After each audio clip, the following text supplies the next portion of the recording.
Je commence à 8 ans. Avant, je pense qu'il n'y avait pas autant de filles qui jouaient au foot que maintenant. Je pense que maintenant, s'il y a une petite fille qui demande à ses parents de jouer au foot, ça va être plus simple. Déjà, il y a plus de clubs.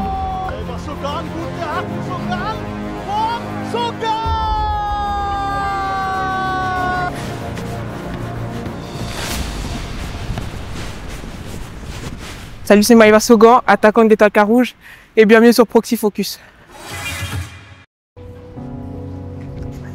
Salut. Salut Maëva. Ça va? Ouais, ça va et toi?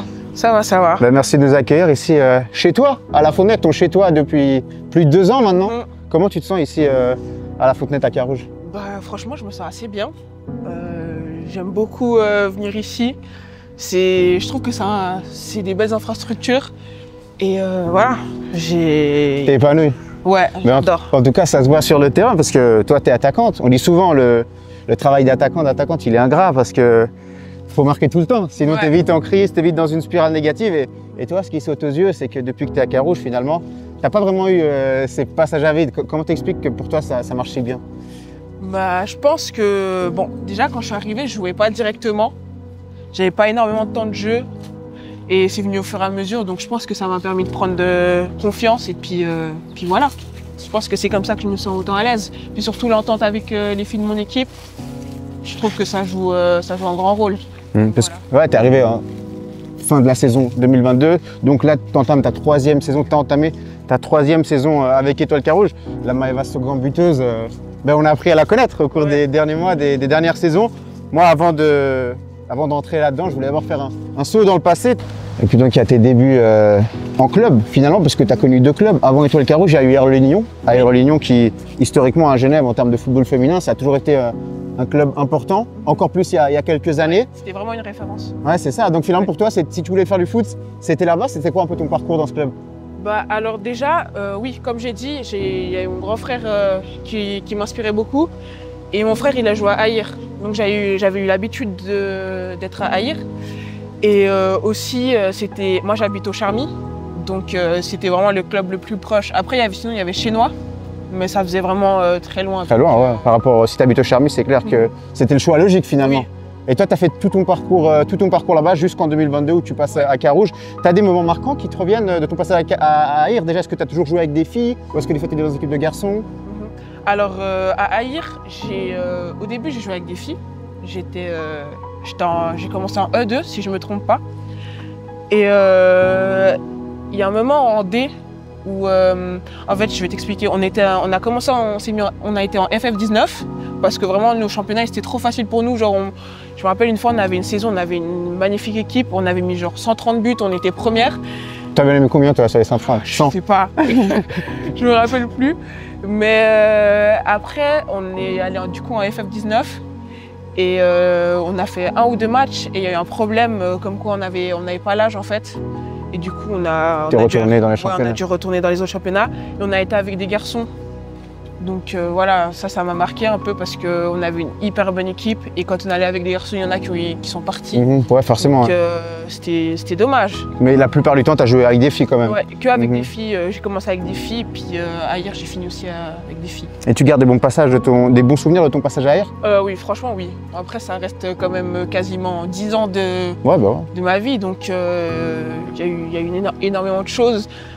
Donc comme je t'ai dit, l'équipe avec laquelle on avait eu les 130 buts, on s'entendait hyper bien. D'ailleurs, j'ai toujours contact avec mes coéquipières d'Aïr avant. Et puis ouais. Et aussi les moments marquants que j'ai à Aïr, c'est... La finale de coupe, c'est ton dernier match, oui. 2022 contre Avenchais. Moi j'ai en tête ça parce que peut-être ça va te faire revenir des souvenirs parce que je me souviens, Avenchais remporte la coupe, vous jouez à Aïr et puis toi tu rentres en cours de jeu très jeune, tu devais avoir 17 ans je crois à l'époque. Oui. Et puis en fait on voit tout de suite que tu es au-dessus et d'ailleurs quelques semaines après tu pars à Carouge. À ce moment-là, déjà on essayait de monter. Il y avait Interstar, il y avait Avenchais aussi qui essayait de monter comme nous. Et on n'a pas réussi à monter, c'était dommage. On a perdu contre Avenchais le match. La finale. Ouais. Et le week-end d'avant, je m'étais blessée et j'ai quand même joué. Et j'ai su après en fait que j'avais une luxation de la rotule, donc j'ai arrêté le foot pendant 3 mois. Et du coup, c'est à ce moment-là que je suis allée. J'ai été Étoile Carouge. Ouais, voilà, que j'ai été contactée par Carouge. Mais quand tu joues la finale avec Aïr, tu sais que ça va être ton dernier match avec Aïr ou pas encore? Non, pas du tout. J'étais vraiment, je pensais pas du tout. J'avais juste hâte, moi, de revenir en tant que guéri. Je pense que un peu chaque footeuse se dit ça quand tu reviens de blessure, tu as envie de faire mieux qu'avant, tu as envie de tout péter et puis voilà. Finalement, ça, après là, c'est un tournant finalement, parce que je sais pas, peut-être nous parler, voilà, quelle place t'accordais au foot. Est-ce que ça restait pour toi finalement une activité à côté qui te permettait, voilà, de voir des amis, de te défouler, une activité physique? Ou est-ce que même quand tu étais à Aïr, voilà, tu as toujours été surclassé, tu étais parmi les plus jeunes, tu marquais beaucoup de buts, dans un coin de ta tête, tu disais déjà, voilà, moi le foot, j'y accorde quand même une importance, j'aimerais aller plus haut, j'aimerais monter? Non, moi, franchement, le foot, j'y accordais une importance, mais c'était juste question un peu de discipline. C'était que j'ai essayé de rater le moins d'entraînement possible. Ou franchement, c'était que plaisir. C'était pas en mode ah, peut-être que je vais me donner à fond pour après aller plus haut et tout ça. Vraiment, le foot, ça a toujours été plaisir. C'est que j'ai toujours aimé le fait de jouer. En fait, c'est un sport d'équipe. Et j'ai toujours apprécié ça, les entraînements, les matchs. Aussi, quand tu es petite, tu fais des petits déplacements, tu joues contre des champelles, tout ça. Et franchement, moi, c'est toujours ça que... Ça faisait partie de ta routine, disons. Ouais, c'est toujours ça, c'est ça que j'aimais en fait. Et du coup, quand Étoile Carouge vient te chercher en 2022, toi, tu as 17 ans, ils viennent chercher une jeune attaquante, Aïr Le Lignon, tu vas dans le deuxième club de la ville. À l'époque, Étoile Carouge était en première ligue, donc avant d'être promu en LNB, là où vous êtes aujourd'hui. Est-ce que tu te dis dans ta tête, ah, bah, peut-être ça va changer, maintenant quand même le foot, ça devient plus important, peut-être que je peux faire quelque chose là-dedans? Toujours pas. Je me dis juste que ça va peut-être être plus strict, parce que ça reste 2-3 ligues au-dessus. Donc je me dis que ça va être plus strict. Moi, on m'avait dit, oui, tu devras faire attention à ce que tu manges, blablabla. Moi, j'ai toujours aimé bien manger et tout ça, donc voilà, j'avais juste C'était toujours football plaisir pour toi, en fait? Ouais, ça a toujours été football plaisir. Et voilà. Donc moi, c'est vrai que j'étais assez stressée de venir quand même à Carouge. Parce que... Très jeune, en plus, tu as 17 ans. Ouais. Donc voilà. J'avais peur. Je me rappelle aussi de mon premier entraînement, je pense que je peux en parler. Mon premier entraînement où du coup je reviens de 3 mois de blessure. Je n'ai pas encore l'accord du médecin pour jouer. Et je sais que je finis l'entraînement, j'ai envie de pleurer, et, j'ai des courbatures, j'ai des crampes partout, donc voilà. T'es pas habitué à l'intensité, ouais, c'est pour ça, Tilly? Voilà, et pour moi, j'allais pas être prise à Carouge. Pour moi, c'était fini. Et pourtant, ouais, 2 ans après, on est là. Voilà. Tu marques but sur but. Ce qui saute aux yeux, c'est vraiment la progression aussi que tu as eu. On parle avec tes coéquipiers, avec les gens qui t'ont entraîné. Ils disent la Maeva qui est arrivée il y a 2 ans, c'est pas la même qu'aujourd'hui. Ouais. Voilà, toi, cette progression que tu as pu avoir individuellement, comment tu pourrais la décrire? Bah, comme je dis avant, vu que c'était de base que plaisir, j'ai quand même commencé à me dire que là, en fait, c'est plus Aïr. Pas que Aïr, c'est nul, tu vois. Juste que c'est pas le même niveau, c'est pas la même intensité, c'est pas les mêmes exigences. Du coup, je pense que la progression, elle vient de là. C'est que fallait que je mette au niveau des filles qu'il y avait quand même dans l'équipe. Parce que quand j'arrive, je sais que j'ai eu de la facilité à Aïr, mais que ça va pas être la même à Carouge. Donc si je veux ma place, il faut que tu fasses plus d'efforts, que tu t'habitues à la ligue. Surtout que devant, il y avait Julia. Pezzetta, ouais. Donc elle a quand même de l'expérience. Donc je savais qu'il fallait que je me sorte les doigts, quoi. Ouais, évidemment. Non, mais et puis en plus, ce qui est beau pour toi, c'est que dès ta première saison à Étoile Carouge, individuellement, tu l'as dit, tu t'es fait ta place petit à petit. Moi, je me souviens du match final ici contre Schlieren, si je ne me trompe pas, ou Sempach. Ouais. Sempach, tu marques. En plus, tu vois, c'est la victoire. Et là, vous montez en LNB. Ouais. Cette saison, peut-être, c'était extraordinaire parce que tu arrives peut-être avec quelques doutes. Tu l'as dit, d'Aïr, premier entraînement, tu es limite en pleurs à la fin de l'entraînement. Est-ce que je suis au bon endroit? Et puis en fait, c'est une saison extraordinaire. Franchement, ouais, je ne m'attendais vraiment pas à ça. Ça a été pour l'instant une de mes meilleures années footballistiquement et aussi même dans la vie, parce que ça m'a fait vraiment d'hyper bons souvenirs et j'ai pris confiance aussi. Donc voilà, moi je ne m'attendais vraiment pas à ça. Et c'est cool. Et puis après ça, arrivé en LNB, Étoile Carouge, petit pousset d'LNB, parce que finalement on vous retrouve au 2e échelon national. Et l'année passée aussi, tu arrives à avoir une efficacité, un rendement. Je crois que tu as 14 buts dans la saison régulière, encore 5 buts dans la phase finale. Tu finis la saison à 19 buts, en, je crois 20-21 matchs, quasiment un but par match. Finalement aussi la saison dernière, incroyable pour toi. Ouais, c'était une saison incroyable. Franchement, je ne m'attendais pas. En fait, moi, je ne suis pas quelqu'un qui va me dire ok, je vais pas me mettre la pression et tout ça. Et à chaque fois, les choses arrivent à moi un peu. Donc ouais, je m'attendais vraiment pas, je visais pas le fait d'être meilleure buteuse ou quoi. Même avec Carouge, on visait plutôt le maintien. On venait d'arriver en LNB. Et franchement, j'étais fière quand même d'être la meilleure buteuse. Parce que c'était pas le but de base. Donc ouais, c'était bien. Ouais, mais c'est fou. Et puis aujourd'hui, finalement, toi, tu n'as que 19 ans. Hein, donc tu vas avoir 20 ans en fin d'année, en décembre.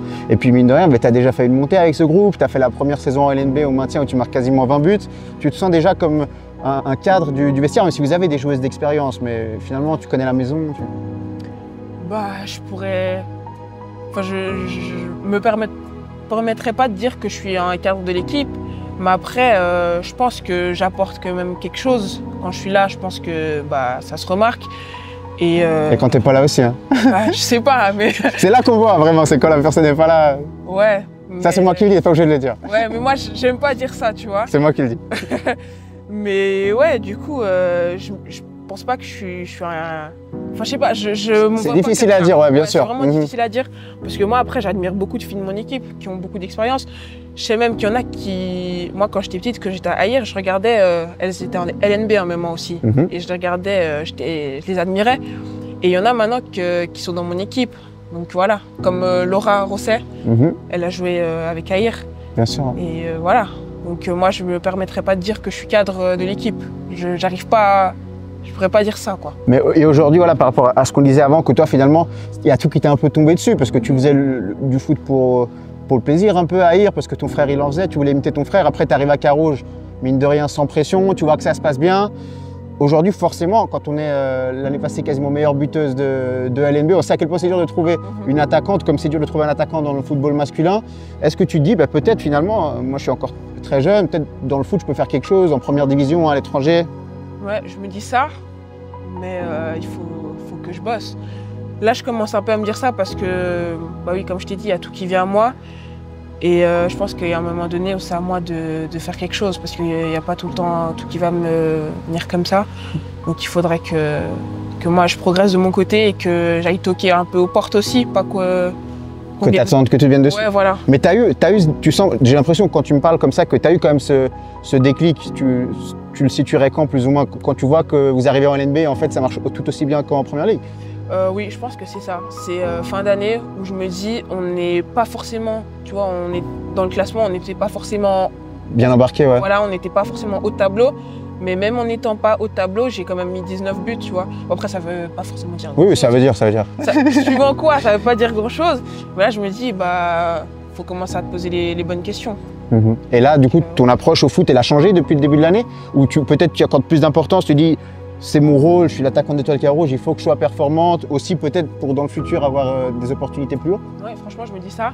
Et aussi, il faut savoir que les filles de mon équipe, elles me disent, il y en a certaines qui me disent que faudrait que je me donne à fond, que je pourrais être plus haut. Il y a aussi pas mal de membres du staff qui m'encouragent. Qui te poussent? Ouais, donc le fait de voir qu'il y a plusieurs personnes qui me disent la même chose, je commence à me poser un peu des questions.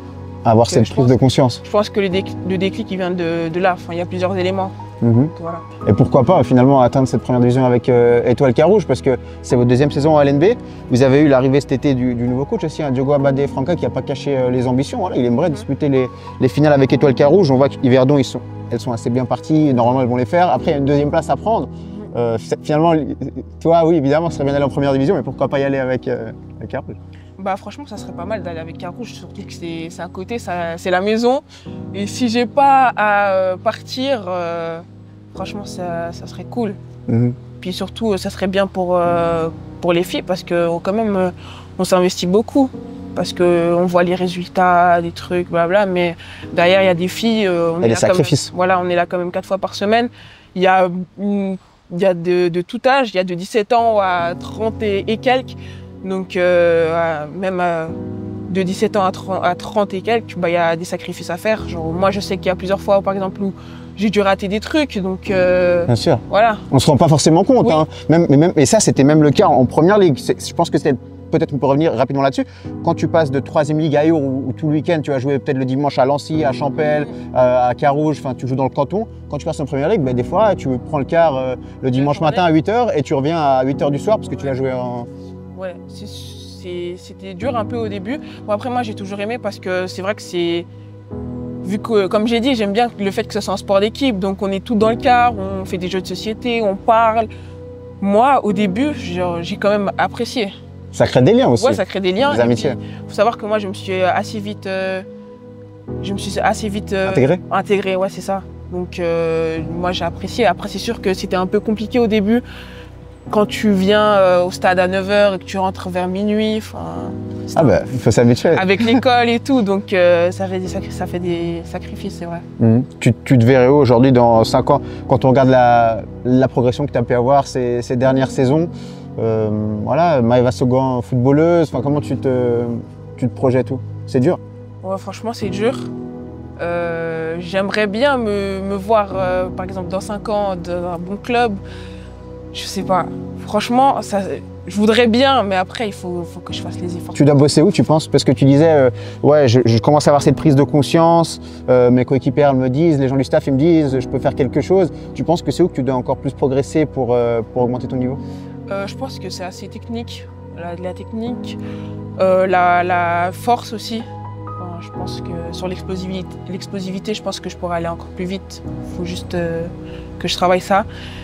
Et ouais, la technique surtout, tu vois, tout ce qui est prise d'infos, tactique aussi. Parce que moi, je suis pas quelqu'un qui regarde beaucoup le foot aussi. Ouais. Donc, il y a des automatismes que j'ai pas forcément. Donc, voilà. C'est le fait de pas courir tout droit, enfin, aussi réfléchir. Je pense que je pourrais m'améliorer sur ça. 3 questions pour terminer. Pas de joker. Hein. Ok. Alors, la première, c'est à combien de buts tu finis la saison? Parce que tu es déjà à 5. L'année dernière, 19. 15. Mais 15, et après il y a les playoffs, on espère. Okay. On dit 15 pour l'instant et puis on verra. C'est vrai que l'année passée aussi, j'ai pas marqué. Le premier tour, j'avais pas beaucoup marqué. Ouais. Tout s'est fait au deuxième tour et puis après. Donc, voilà. Et est-ce que Carouge va finir du coup dans les 2 premiers pour pouvoir jouer ce barrage de promotion? Bah oui, bien sûr. Je peux pas dire non. Bah oui. Je dis oui et puis on croise les doigts et puis on va tout faire pour. Donc oui, je dis oui, c'est sûr. Et l'année passée, 2e au Proxy d'Or, cette année première alors? Bah j'espère. J'espère franchement. Je voudrais bien. Déjà, si vous me renominez, moi je serai là. Hein. Donc ouais. Ça fait plaisir. Bah, merci Maëva.